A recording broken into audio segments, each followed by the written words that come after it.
Hi everyone. In this short video, I just want to show you how to compute the covariance or correlation matrix in R under a complete case analysis or under an available case analysis approach. I will be illustrating everything in terms of the covariance matrix, but it's exactly the same thing for the correlation matrix.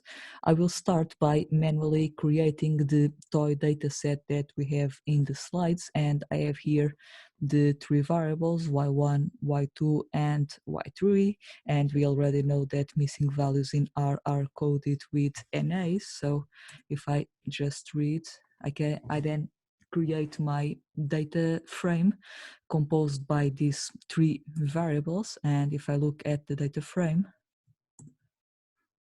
it's exactly the data set that we have in the slides. And the command COV in R allows me to compute the covariance matrix. And let us learn more about it. If we type help of COV, what do we get? We see that there are several arguments, and in particular, we have two that are of interest to us. NA.rm, should missing values be removed, and use, which is an optional character string giving a method for computing covariances in the presence of missing values. And if we go to the details, we see that if use is equal to everything, the NAs will propagate conceptually, and we also have an option that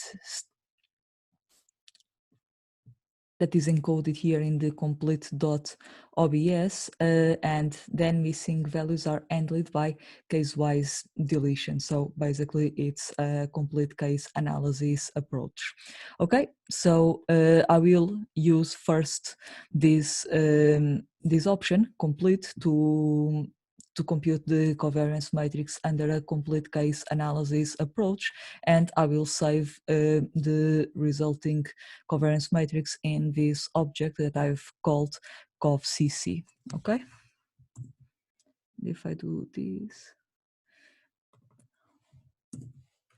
and exactly here and here we have the covariance matrix under the complete case analysis approach. In the lecture, we have computed a couple of entries, and R is doing exactly the calculations that we have made, but automatically for us, so it's less tedious.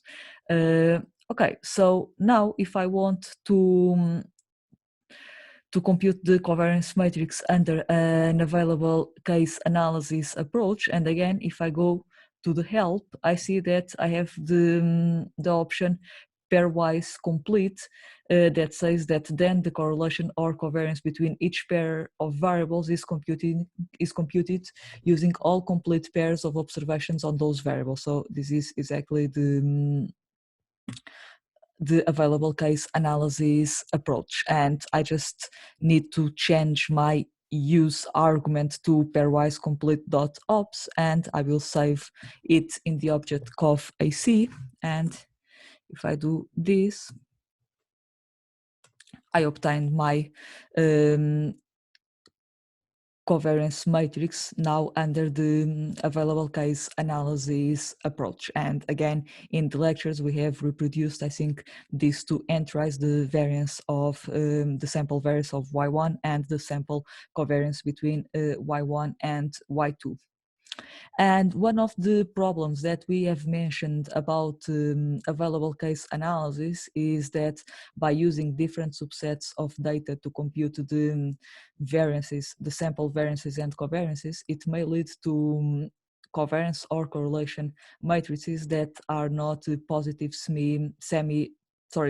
semi-definite. And let us check whether this matrix that we have obtained under the available case analysis approach for this toy dataset, we do not have any special interest in this dataset. It's just to illustrate ideas. So let me check whether this covariance matrix is positive, semi-definite or not. So I can do that with the add of the package matrix calc, and I will load the package. You will have to first install the package and then load the package. And okay, if I go to the help, I find this function is.positive.semi.definite.